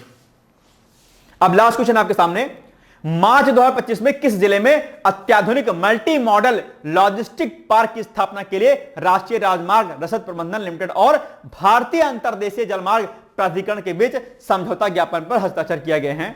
तो ये मुझे लग रहा है कि इसका उत्तर क्या हो जाएगा, इसका उत्तर नोएडा होगा कि वाराणसी होगा, देखते हैं इसका उत्तर क्या होगा। इसका उत्तर होगा आपका ऑप्शन नंबर सी, यानी कि वाराणसी में। आप जानते होंगे कि ये जो अत्याधुनिक मल्टी मॉडल लॉजिस्टिक पार्क है, यहां पर व्यापार समेत सभी प्रकार की गतिविधियां की जाएंगी। इस प्रकार के पार्क जो है बनाए जा रहे हैं, आप लोग जानते होंगे, ठीक है। चलिए, वाराणसी में अत्याधुनिक मल्टी मॉडल लॉजिस्टिक पार्क की स्थापना की जाएगी। इसके लिए 11 मार्च 2025 को राष्ट्रीय राजमार्ग रसद प्रबंधन लिमिटेड और भारतीय अंतरदेशीय जलमार्ग प्राधिकरण के बीच समझौता ज्ञापन पर हस्ताक्षर कर दिए गए हैं। समझौते के तहत वाराणसी में 150 एकड़ के क्षेत्रफल में मल्टी मॉडल लॉजिस्टिक पार्क बनाया जाएगा। यह लॉजिस्टिक क्षेत्र को मजबूत करके निवेश और रोजगार के अवसर प्रदान करेगा, क्योंकि यहां पर जो है कई प्रकार की गतिविधियां देखने को मिलेंगी अपने आप में, ठीक है। तो ऐसे लॉजिस्टिक पार्क बनाए जाने से निश्चित तौर पर फायदा मिलेगा, ठीक है। तो ये हो गया हमारा आज का महत्वपूर्ण प्रश्न, और अब आपके लिए एक छोटा सा मैं अभ्यास प्रश्न देता हूं, जिसका उत्तर आप लोग देंगे। मुझे पूरी उम्मीद है कि आप इसका उत्तर जरूर देंगे, एनी हाउ देंगे, मैं आपसे अपेक्षा रखता हूं। आपके सामने प्रश्न है कि बताओ, राष्ट्रीय डॉल्फिन दिवस मनाया जाता है 3 अक्टूबर, 5 अक्टूबर, 6 अक्टूबर या फिर इनमें से कोई नहीं? जल्दी से मुझे इसका उत्तर आप लोग बताइएगा, कमेंट करके आप लोग बताइएगा। मुझे आपके उत्तर का जो है उसके उत्तर का क्या रहेगा, वेट रहेगा, ठीक। और अब आपके लिए मुख्य परीक्षा के लिए एक अभ्यास प्रश्न है कि बताओ सौर निर्जलीकरण प्रौद्योगिकी क्या है, विस्तार पूर्वक इसको आपको समझाना है। ठीक है, इसको आपको 125 वर्ड्स में आपको लिखना है, 125 शब्दों में आपको इसको लिखना है अच्छी तरीके से। ठीक है, चलिए, तो ये हो गया आज का हमारा महत्वपूर्ण करंट अफेयर्स। अब हम लोग इसी तरीके से दरअसल क्या करेंगे, जो हमारा अगला जो हमारा वीडियो होगा वो भी दरअसल क्या होगा, यूपी स्पेशल पर आधारित होगा, और फरवरी का जो आपका मार्च का कुछ 10 दिन का बचा हुआ करंट अफेयर्स वो, और अप्रैल का हम लोग दोनों को एक साथ में करेंगे। ठीक है, चलिए, बाकी आप लोग पढ़ते रहिए, मस्त रहिए। अगर आपको किसी भी स्टडी में कोई भी प्रॉब्लम होती है या पीसीएस का कोई कोर्स लेना है, कोई दिक्कत है, तो आप इस नंबर पर आप डायरेक्टली आप मुझसे संपर्क कर सकते हैं 8604409201। ये मेरा नंबर है। आप यहां पर तैयारी से संबंधित या एडमिशन से संबंधित कोई भी क्वेरी कर सकते हैं 8604409201। ठीक है, बाकी हम लोग मिलेंगे अगले दिन। तब तक आप लोग पढ़ते रहिए, मस्त रहिए, व्यस्त रहिए। मेरी बहुत सारी शुभकामनाएं हैं। All the best and thank you so much. Bye bye, take care. दोस्तों, क्या आप पीसीएस अधिकारी बनना चाहते हैं? यदि हाँ, तो डिकोड एग्जाम लेकर आया है यूपी पीसीएस फाउंडेशन कोर्स 2025। यह एक ऑल इन वन कोर्स है जिसमें प्रीलिम्स मेंस दोनों ही परीक्षाओं के लिए वीडियो लेक्चर, एनसीईआरटी और standard books based bilingual notes उपलब्ध कराया जा रहा है। इस कोर्स में प्री और मेंस के सभी प्रीवियस ईयर क्वेश्चंस पेपर भी वीडियो लेक्चर के माध्यम से कोर्स में सम्मिलित होंगे। साथ ही साथ में कोर्स का कंटेंट गुणवत्तापूर्ण होने के साथ ही साथ एग्जाम ओरिएंटेड है, जिससे कोर्स लेने वाले स्टूडेंट्स को कोई भी बाहरी पुस्तक या नोट्स पढ़ने की आवश्यकता न पड़े। इस कोर्स में प्रीलिम्स और मेंस के टेस्ट सीरीज तथा आंसर राइटिंग प्रोग्राम भी शामिल है, जिसके साथ ही साथ टेलीग्राम ग्रुप में रेगुलर टॉपिक वाइज टेस्ट कराए जाएंगे। इसके साथ ही सीसेट, निबंध तथा सामान्य हिंदी की अतिरिक्त कक्षाएं भी चलाई जाएंगी तथा हमारे कोर्स से परीक्षा में सफल होकर इंटरव्यू देने वाले विद्यार्थियों को इंटरव्यू की भी तैयारी कराई जाएगी, और अंतिम परिणाम कुछ भी हो, पूरी फीस उन्हें रिवार्ड के स्वरूप जो है वापस कर दी जाएगी तथा अगले बैच में उन्हें निःशुल्क प्रवेश प्रदान किया जाएगा। उल्लेखनीय है कि डिकोड एग्जाम एक संस्थान के रूप में 5 वर्ष के अपने सफल कार्यकाल में अब तक 55 से अधिक विद्यार्थियों को विभिन्न परीक्षाओं में अंतिम सफलता दिलाने में अपना सफल योगदान दे चुका है।